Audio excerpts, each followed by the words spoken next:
নমস্কার বন্ধুরা, Sharmistha sweet dreams কিচেনে সবাইকে স্বাগত। আজকের আমি এনেছি একদম অয়েল ফ্রি একটা স্বাস্থ্যকর জলখাবার। আপনারা রাতেও এরকমভাবে জলখাবার করে নিতে পারবেন। রাতের জন্যও ভালো, সকালের জন্যও ভালো। আর যারা অয়েলটা অ্যাভয়েড করে তাদের জন্য তো খুবই ভালো রেসিপি। খুব সহজে রান্না হয়ে যায় আর খুব তাড়াতাড়ি হয়, যেহেতু অয়েল ফ্রি সেই জন্যে আরও ভালো। চলুন কিভাবে করেছি আমি বলে দিচ্ছি। এটা হচ্ছে জোয়ারের আটা, মানে মহারাষ্ট্রে বা কর্ণাটকে একে ভাকরির আটা বলে। তো আমরা জোয়ারের আটাটাকে গরম জল দিয়ে মাখতে হয়, তাই আমি জোয়ারের আটা গরম জল দিয়ে ভালোভাবে মেখে লেচি করে নিয়েছি। অনেকেই জানে জোয়ারের আটা কিন্তু বেলা যায় না, হাত দিয়ে ঘুরিয়ে ঘুরিয়ে রুটিটা বেলতে হয়। আর যখন গরম জল দিয়ে মাখা হয় খুব ভালোভাবে মাখতে হয় হাত দিয়ে, একদম স্মুথ হতে হবে, তবেই কিন্তু ফাটবে না হাত দিয়ে যখন আপনি রুটিটা বেলবেন। দেখুন আমি ঘুরিয়ে ঘুরিয়ে কিভাবে আমি রুটিটাকে তৈরি করছি। মহারাষ্ট্রের বা কর্ণাটকের লোকেরা কিন্তু অনেক বড় বড় ভাকরি বানায়, মানে এই রুটিটাকে ভাকরি বলে। আমি যেহেতু কলকাতার, তাই আমি এর থেকে বড় করতে পারি না রুটিটা। আমার কলকাতা যে সাইজের রুটি হয় সেই সাইজেরই আমি ভাকরিটা বানাই। ভাকরিটা দেখুন আমি তাওয়ার মধ্যে দিয়েছি আর ওপর থেকে একটু জল ছিটিয়ে পুরো ভাকরিটাকে পুরো স্মুথ করে নিচ্ছি জলের সাহায্যে। দেখুন, নাহলে কিন্তু রুটিটা ফেটে যায়। এই দেখুন আমি আবার একবার উল্টে দিলাম, কিছুক্ষণ রেখে উল্টালেই ঠিক কি সুন্দরভাবে ফুলে যায় আর খুব সুন্দর খেতে হয়, কিন্তু খুব টেস্টি হয়। আপনারা ননভেজের সঙ্গে যদি এই রুটিটা খান খুব ভালো খেতে লাগে। কর্ণাটক কি মহারাষ্ট্র এই রুটিটাকে ভাকরি বলে। আমি একটা একটা করে তৈরি করে নিচ্ছি। স্বাস্থ্যের পক্ষে খুব উপকারী এই ভাকরি। জোয়ারের আটা যেহেতু, ওই জন্যে শরীরের পক্ষে খুব ভালো আর হজমও হয় খুব তাড়াতাড়ি। এই দেখুন আমি প্রত্যেকটা রুটি তৈরি করে নিলাম। চলুন দেখে নিই সবজিটা কিভাবে করেছি অয়েল ফ্রি। প্রথমে কড়ার মধ্যে জিরে ফোড়ন দিলাম, কোনো তেল আমি ব্যবহার করিনি। একটু বেশি পরিমাণে পেঁয়াজ দিয়েছি ছোট ছোট কুচি করে।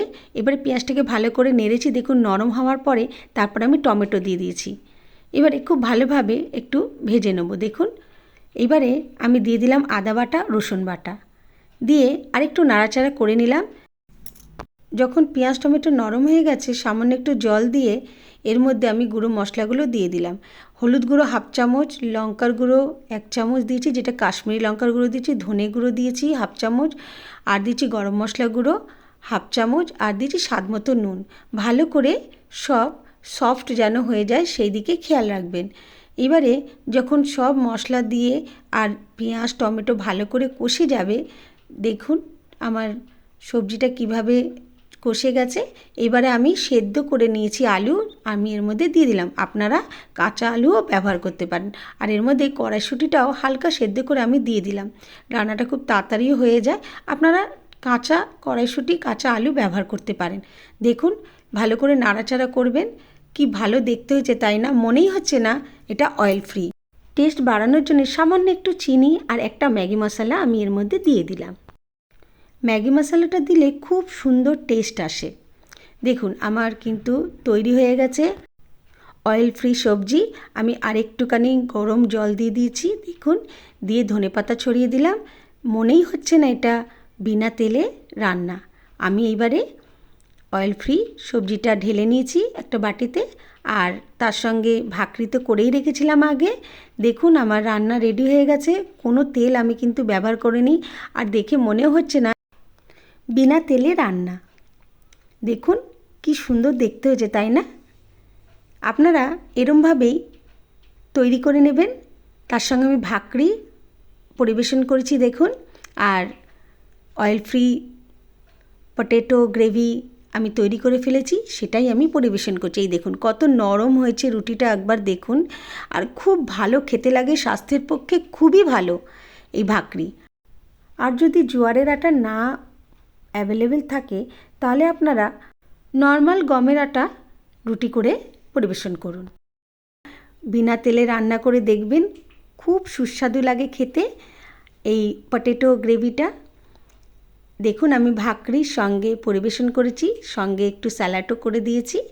আর স্বাস্থ্যের পক্ষে খুবই ভালো, যে কোনো সময় খেতে পারেন।